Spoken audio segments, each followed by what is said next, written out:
तो ये white collar terror module था, क्योंकि अपने प्रोफेशन का इस्तेमाल ये तमाम डॉक्टर्स कर रहे थे और लगातार कई गाड़ियां तैयार कर रहे थे, क्योंकि इनकी प्लानिंग थी सीरियल ब्लास्ट करने की। लेकिन उससे पहले इनकी प्लानिंग को नस्तनाबूद कर दिया गया और कई आतंकी अब तक एनआईए के हत्थे चढ़ चुके हैं। वहीं शाहीन अपने जूनियर से ये कहती थी कि यूनिवर्सिटी में मैं शाम 4 बजे तक टाइम पास करती हूँ, असली काम तो शाम 4 बजे के बाद करती हूँ।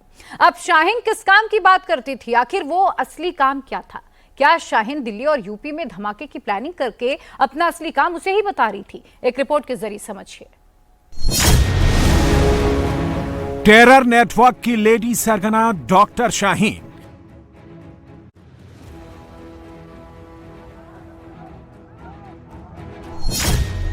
जहां मिला 360 किलो विस्फोटक, उस कमरे में 3 बार गई थी शाहीन।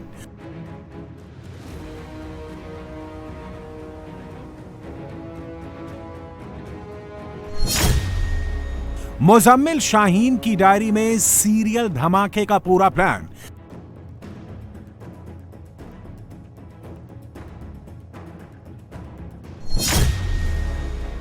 छह दिसंबर टारगेट, सीरियल ब्लास्ट का था प्लान।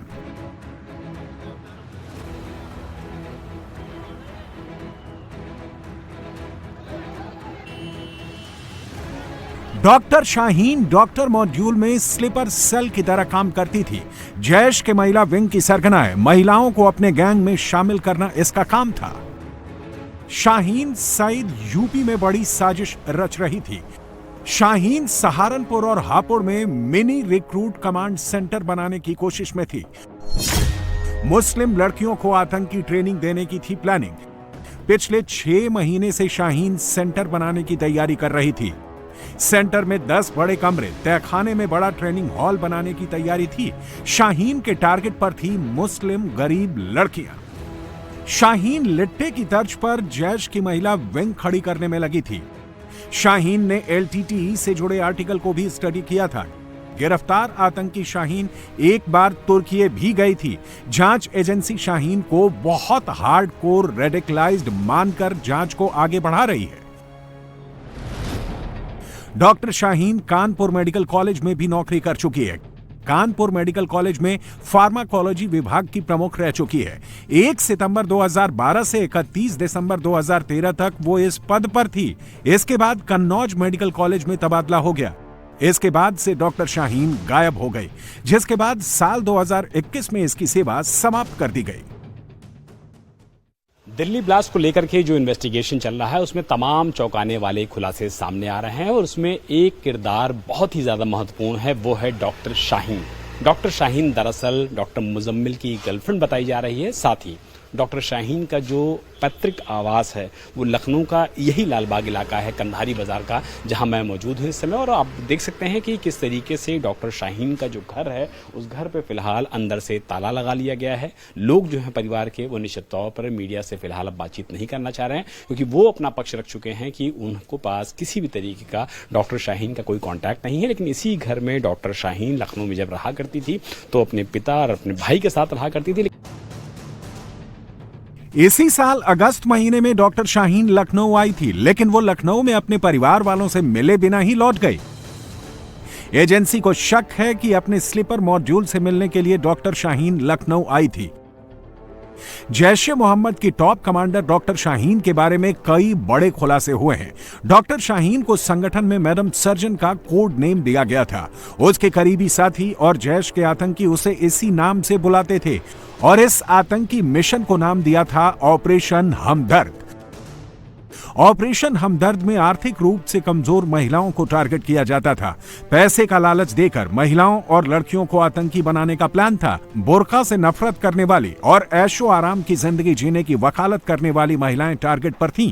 पहले से कट्टर मुस्लिम महिलाएं जो एक मैसेज पर जिहाद के लिए तैयार हो जाएं, ऐसी महिलाओं की तलाश थी। जांच एजेंसियों को गुमराह करने के लिए, जांच एजेंसियों की पकड़ से बचने के लिए इन्होंने अल फलाह यूनिवर्सिटी को अपना ठिकाना चुना और डॉक्टर होने का सहारा लिया। आतंकी शाहीन की टीम का नाम टीम डी था, जिसे सुरक्षा एजेंसियों ने डिकोड कर लिया है। टीम डी में शाहीन के डॉक्टर साथी शामिल थे। जैश के टॉप कमांडर डायरेक्ट जुड़े हुए थे। जैश को भेजे मैसेज और चैट बॉक्स में टीम डी का जिक्र मिला है। टीम डी में सबको अलग अलग टास्क मिला हुआ था। आतंकवादी बातचीत के लिए कोड वर्ड्स का इस्तेमाल करते थे। डॉक्टर शाहीन पकड़ी जा चुकी है। डॉक्टर शाहीन की कार से AK-47 और मैगजीन मिले थे। इसके बाद जांच एजेंसियां हरकत में आई। आतंकी डॉक्टर मुजम्मिल की गर्लफ्रेंड शाहीन तलाकशुदा है। पहले पति से शाहीन के 2 बच्चे हैं। शाहीन की उम्र 46 साल है। घर वालों के मुताबिक वो बचपन से ही पढ़ाई में तेज थी। अपने क्लास में टॉप करती थी। शाहीन 1996 बैच की डॉक्टर है। 2002 में पढ़ाई पूरी कर डॉक्टर बनी। कई बड़े अस्पतालों में काम भी किया, लेकिन 2013 के बाद से ही लापता थी। शाहीन के भाई परवेज को भी जांच एजेंसियों ने पकड़ा है। परवेज पर भी आतंकी गतिविधियों में शामिल होने का आरोप है। परवेज भी डॉक्टर है। डॉक्टर परवेज के पास से 10 मोबाइल फोन, 1 टैबलेट, 1 लैपटॉप और हार्ड डिस्क मिली है। जो मोबाइल मिले हैं उनमें से कई कीपैड के फोन हैं और कई स्मार्टफोन। मोबाइल में जो सिम लगे हैं वो अलग अलग नाम और पते पर हैं। अब इन मोबाइल नंबरों की कॉल डिटेल्स खंगाली जा रही है। डॉक्टर परवेज जिसे भी कॉल करता था या मैसेज भेजता था उसे फौरन डिलीट कर देता था। श्रीनगर, लखनऊ, सहारनपुर और उसके बाद फरीदाबाद के मॉड्यूल से जुड़ा हुआ है। इसीलिए डॉक्टर शाहीन का जो भाई है डॉक्टर परवेज, उसको भी यूपी एटीएस ने हिरासत में ले लिया है और हिरासत में लेकर के एजेंसी उसको पहुंच गई है दिल्ली के साथ साथ फरीदाबाद के इलाके में। जल्द ही मुमकिन है कि दोनों ही भाई बहनों को आमने सामने बैठा करके पूछताछ होगी ताकि इस पूरे मामले का सच सामने आ सके और ये पता लगाया जा सके कि doctor Shaheen, doctor Parvez, doctor Muzammil और बाकी गिरफ्तार किए गए आतंकियों के असल मकसद और असल प्लान क्या थे। आतंकी दिल्ली से लेकर यूपी तक सीरियल ब्लास्ट कर देश में दहशत फैलाने की तैयारी में थे। आतंकियों ने इसकी डेट भी फिक्स कर ली थी, 12 नवंबर। लेकिन जम्मू कश्मीर और हरियाणा पुलिस ने आतंकियों की साजिश पर पानी फेर दिया। एक्शन को होता देख आतंकियों ने तय डेट से पहले ही धमाका कर दिया।